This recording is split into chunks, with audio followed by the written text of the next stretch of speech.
E então, afinal de contas, professor, o que é classe dominante? Antes de uma explicação mais técnica, abra a sua janela e dê uma olhada se você mora em apartamento alto. Você vai ver a sua cidade dividida em bairros.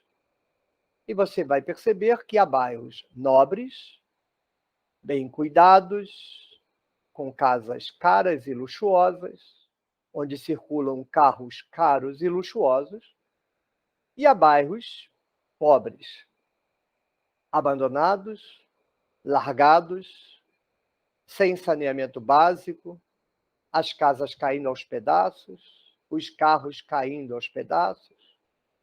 E você tem bairros mais ou menos. Casas não estão caindo aos pedaços, mas também não são casas luxuosas. Os carros não são da década de 80, mas também não são nenhum X8.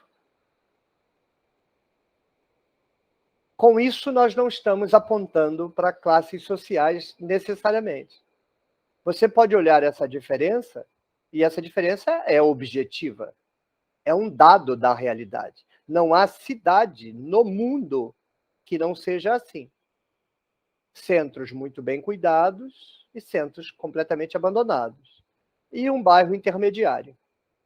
Em todo lugar do planeta será assim, a não ser naqueles países em que estão numa condição tão miserável que você não tem a correia de transmissão. Você tem os donos do país numa situação boa e o resto numa situação miserável.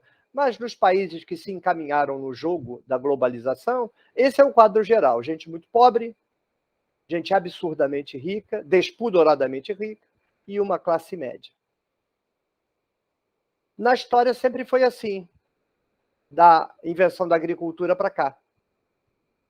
Isso decorre de nós vivermos numa sociedade em que a sociedade como um todo produz alimentação, produz as riquezas, mas é uma parcela que administra isso, que fica com isso. Controla os modos como a sociedade produz as riquezas, determina quem faz o quê, quem pode fazer o quê, quem é dono de quê. Essa classe dominante coincide com os ricos. Então, um modo simples, mas positivo, objetivo, é um dado da realidade. E você olhar para a realidade é aos ricos e aos pobres. Mas essa não é uma visão técnica. A visão técnica surge no século XIX, quando um, digamos, sociólogo, que também se tornará político, vai conceber uma explicação para o funcionamento da sociedade. A explicação do funcionamento da sociedade vai ser construída com este cenário que eu descrevi, que qualquer um descreveria. Um pobre de favela, um rico de um apartamento de 10 bilhões de reais na orla, qualquer um. Há fotos na internet, você pode olhar, principalmente em São Paulo, aquela foto emblemática de um prédio com piscina em cada andar, ao lado de uma favela abandonada por Deus e pelas autoridades. É a foto emblemática do Brasil. Lá no Rio de Janeiro, por exemplo, de onde eu saí, como é um estado pequeno, você sai dos centros, das zonas nobres, das zonas ricas, bem cuidadas, a que se aplica, inclusive por ser no Rio de Janeiro, para inglês ver, e imediatamente você entra num subúrbio, uma Pavuna, por exemplo. Um lugar horroroso, abandonado. Por que as coisas são assim? Não há nenhuma força natural que determine que as coisas sejam assim. Não há nenhuma força sobrenatural que determine que as coisas sejam assim. O que determina que as coisas sejam assim é o funcionamento da sociedade. Então, Marx, no século XIX, estabeleceu uma teoria explicativa para a situação da sociedade. E na teoria dele, ele defende de que o motor do desenvolvimento social é a luta de classes. Quando surge a sociedade moderna, moderna no sentido dos últimos 13, 14 mil anos, sociedade agrícola, onde há excedente, onde você tem 10 pessoas, uma planta e 9 não precisam plantar porque terão comida. Basta que um plante. Então, esses 9 vão se dedicar à arte, à política, à guerra, à cultura, etc.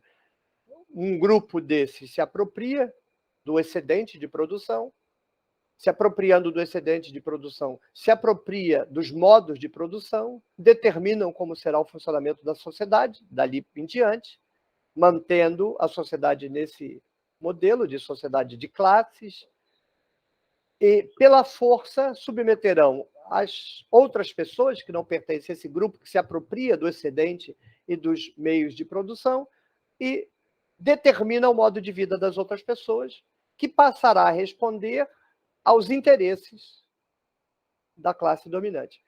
Esse é, em termos muito simples, um modelo de explicação marxista para a sociedade.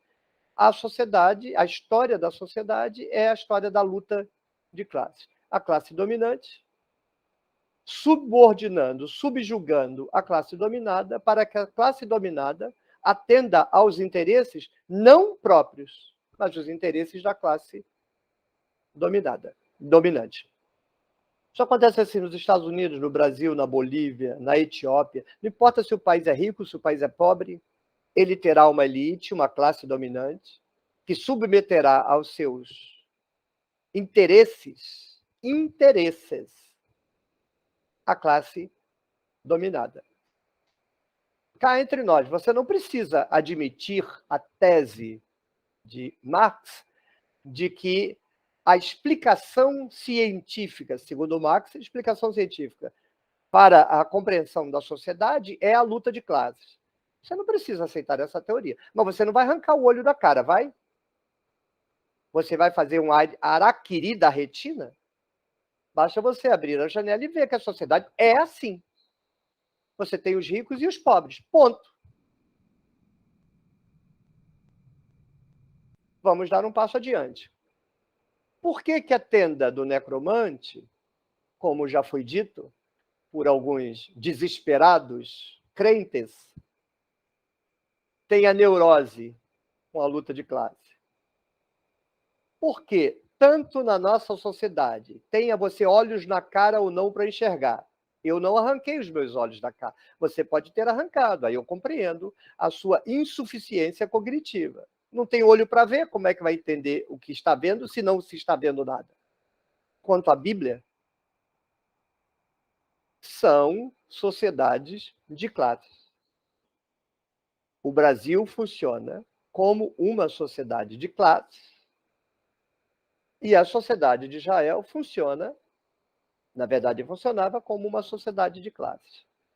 Você sempre terá os donos do país e você sempre terá os escravos dos donos do país. Você provavelmente não estuda teoria política, mas no século XIX o trabalhador é considerado um escravo, um boi com perna, uma máquina com perna. É meramente uma máquina que come e defeca. Nesses termos. Então, não se trata de uma neurose, se trata de uma constatação. Onde quer que você encontre pessoas, elas estão operando no meio do conflito de classes instalado. E o conflito de classes não é estático. Não existe apenas a classe dominante político-econômica do país e a classe dominada político-econômica do país. Nos tecidos, nas divisões, nas subdivisões da sociedade, há classes locais, regionais. Dentro da família. Quem manda na família brasileira? O homem. É uma luta de classe. Os maridos, as mulheres. toda a teologia misógina do cristianismo, do mundo grego, do mundo judaico, são programas de classe. Transformar as mulheres num ser inferior. Veja, por exemplo, Gênesis 2, Gênesis 3. Ali está um programa de inferioração mitológica da mulher. O homem e o animal é tirado da Adamá, a mulher não. A mulher é colocada assim, Deus procura uma ajudadora, o que já é uma leitura política, a mulher não é uma igual, é uma ajudadora. Procura uma ajudadora entre os bichos. A mulher é como se fosse um bicho. Se o homem olha para um bode e diz, esse bode vai me ajudar, serviria. Essa é a ótica da narrativa. Não, professor, mas ele disse que não servia. Ele disse que não servia, mas na narrativa, se ele dissesse serve, servia. A mulher não é tirada da Adamá, o boi é tirado da Adamá, a serpente é tirada da Adamá, mas a mulher não, a mulher é de outra natureza. E é uma natureza do ajudante. Que a palavra ajudadora é uma tradução para embelezar, mas na verdade ela é uma ajudante. E, ok, não há nenhum demérito em ser ajudante, mas o salário dele é menor, não é? Por que o salário dele é menor? Pare com essa conversa hipócrita de sociologia, de gueto esquerdista, que é uma porcaria, não serve para nada. Qual é o salário do ajudante? Então não me venha com a conversa fiada de que não tem diferença. Claro que tem diferença e a gente sabe a diferença na hora que paga o salário. Se Adão tivesse um salário, o salário de Eva seria o mesmo salário que o dele? Não, porque ela é uma ajudadora. Adão é o engenheiro-chefe e Eva é ajudadora. Então ela ia receber salário de ajudadora, que ainda é menor do que se fosse um ajudador homem. Então vai encher o saco de outro. Cantar conversa fiada no caixa-prego. A sociedade é feita assim. Mas não só dentro de casa há uma luta de classe. Na igreja, a classe. Tem a classe dominante e a classe dominada. Você sabe quem é a classe dominante? São os líderes. Os pastores, as pastoras, os bispos, os cardeais, os pais de santo, os monges, as monjas. Classe dominante. Mas faz caridade. Faz caridade enquanto as coisas, as peças estão no lugar. Mas quem determina? Quem dá ordem? Quem estabelece os planos? A classe dominante. Se o interesse da classe dominante for contestado, você verá porque ela é a classe dominante. Não, mas a gente pode ser amigo. Bem, uma pessoa da classe dominada pode ser amigo de uma pessoa da classe dominante. Pode. Até o momento que os interesses da classe dominante não sejam confrontados. Se forem, a amizade acaba imediatamente. Porque não é uma questão de pessoa.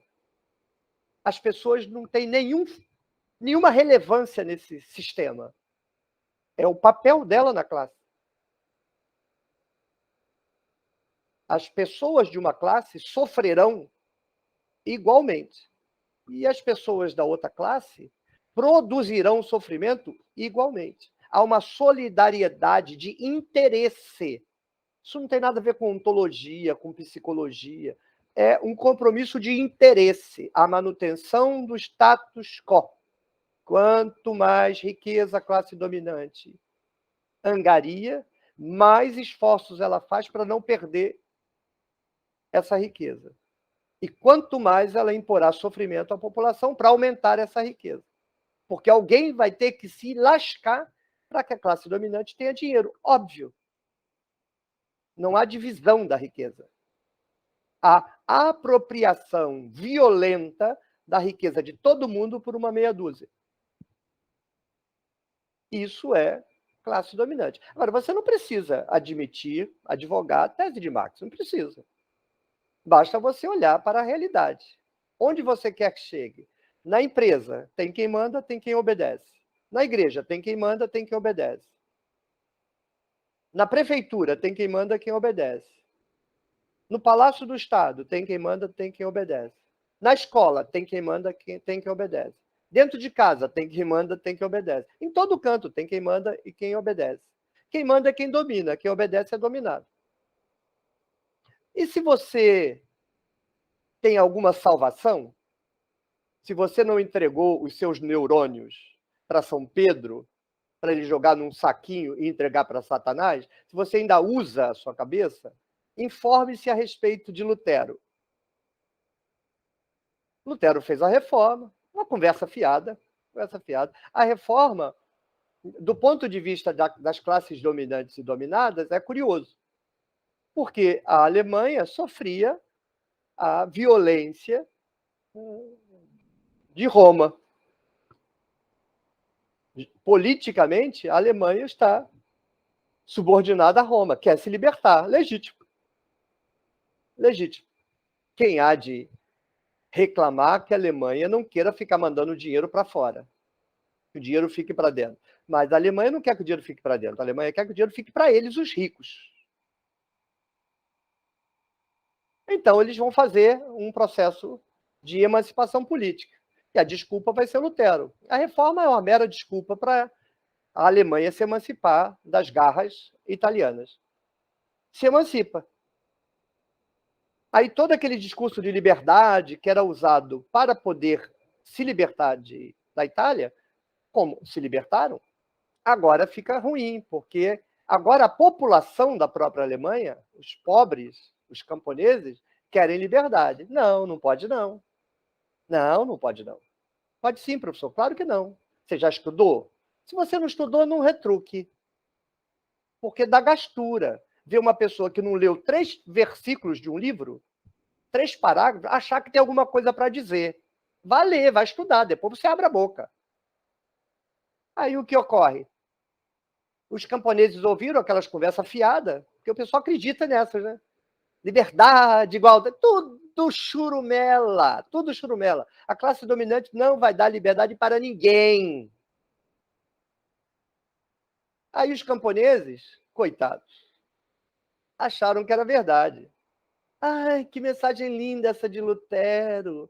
Igualdade, o príncipe, o pobre. É conversa hipócrita de religioso, tipo a hipocrisia bandida de Romanos 16. Sabe? Romanos 16 é um capítulo bandido, vendido. Quinta coluna do inferno, aquele capítulo. Obedeça ao imperador romano. Fiquem de 4. Se ele for cagar na sua cabeça, você abre a boca. É para isso que serve discurso religioso. De vez em quando, alguém tenta pegar o discurso religioso para fazer uma fogueira. Vai ser queimado na própria fogueira, porque a classe dominante vai arrancar as cabeças todinha. Aí, os príncipes disseram para Lutero, Lutero, que história é essa? Esses camponeses aí estão achando que vão botar as asinhas de fora. Não pode não. Vai lá e convence eles, hein? Se você não resolver o problema, a gente vai resolver. Aí Lutero foi lá, gente, meus filhinhos, Papai do Céu ama vocês, Papai do Céu é lindo, Jesus, Maria, o bezerrinho na manjedoura, a estrelinha, os magos, ai, que lindo, nasceu Jesus, Jesus lindinho, Jesus lindinho. Agora a conversa é a seguinte, é para baixar a cabeça para os príncipes. Estão entendendo?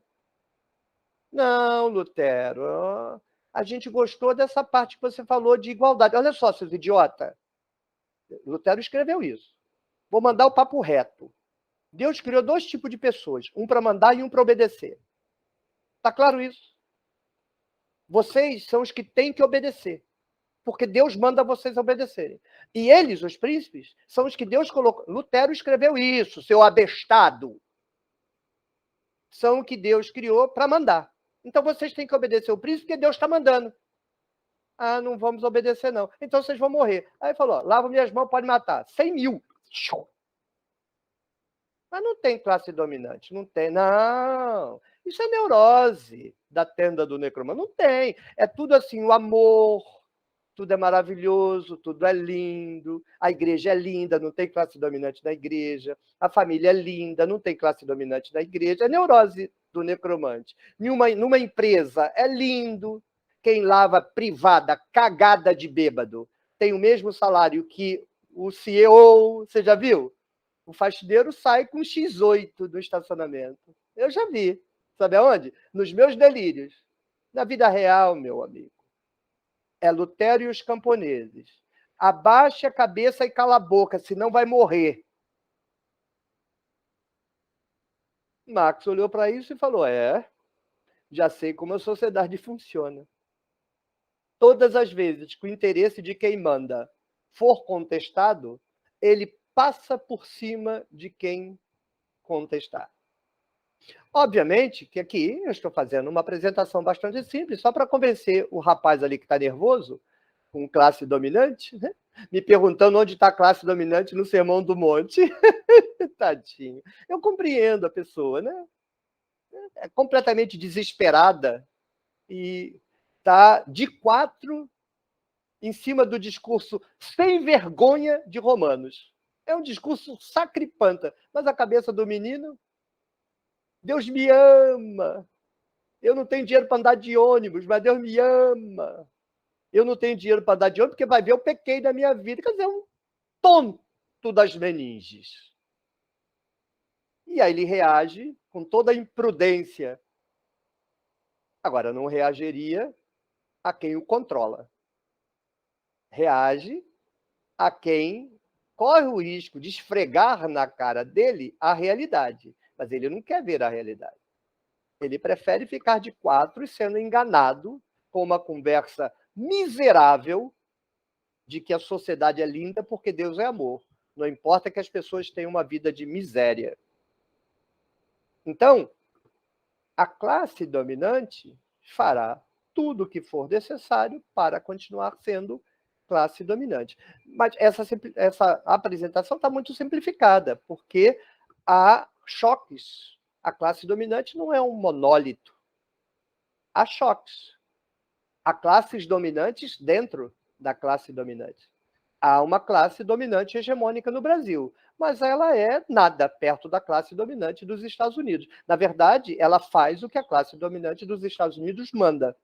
Às vezes, ela fica vendo se dá para trocar, vamos trocar para a classe dominante da China, vamos continuar sendo escravo da outra classe dominante, mas vamos ver se a gente troca de classe dominante, porque há uma hierarquia entre as classes dominantes, como também há uma hierarquia entre as classes dominadas.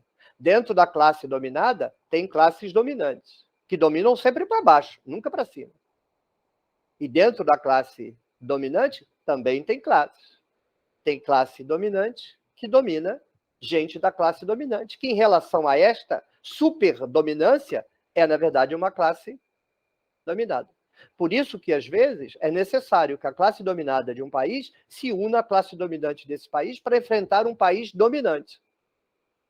É muito complexo, não é para criança. Quando nós estamos no nível de ser criança, basta não arrancar os olhos da cara. Um episódio, quando teve a Revolução Russa, havia aquela guerra ideológica. E aí tinha um grupo de revolucionários, se encontrou com um general, e eles estavam lá, então, discutindo, o cara tentando convencer, não, mas isso, não sei o que, isso, aquilo, isso, aquilo, outro. Aí eles disseram assim, a única coisa que a gente sabe é que antes a gente não tinha o direito de fazer o que a gente quer, e agora a gente pode lutar pelo que a gente quer. Então, não tem argumento contra isso, não adianta vir com conversa fiada. Agora, eu não estou fazendo da tenda uma plataforma de um discurso político. Só que não tem como fazer leitura da realidade, não tem sem o conceito de classe dominante. Não estou fazendo política, não estou fazendo leitura política, não estou fazendo pregação política, porque eu não quero, porque se eu quiser eu faço. E quem não gostar, que se dane. Estou me lixando para quem não gosta. Se eu tivesse me preocupado com quem não gosta, eu nem abriria a tenda. Mas eu não quero fazer porque eu não quero me meter em discussão política, não quero. Mas eu não farei análise da Bíblia nem da realidade, arrancando os olhos da cara. A realidade é o que a realidade é. Não adianta ficar, mamãe mandou bater nesse daqui, escolhendo o sociólogo de cabeceira que você quiser, e aí você finge que a sociedade não é movida pela luta de classe. Jamais farei isso. Jamais. Eu não escolho um óculos para ler a realidade. Eu olho para a realidade, vejo como ela é, e aí olho os óculos da feira. O único óculos que tem na feira que me interessa no campo da leitura política é Marx. O resto não me interessa. Mas eu não transformarei isso aqui num palanque quanto a isso. Agora, se você arranca os olhos da cara e acha que não tem classe dominante, que rico não explora pobre, ok, vai ser feliz, vai tomar seu ópio onde você quiser. Mas aqui na tenda, se você ficar na tenda, é o que você vai ouvir. A sociedade é o palco onde opressores oprimem oprimidos. E os opressores são sempre classe dominante. Mesmo no Sermão do Monte. Olhe direitinho com olhos da cara que você vai enxergar. Mas precisa pegar os olhos, não é o óculos, os olhos do bolso e enfiar nas órbitas.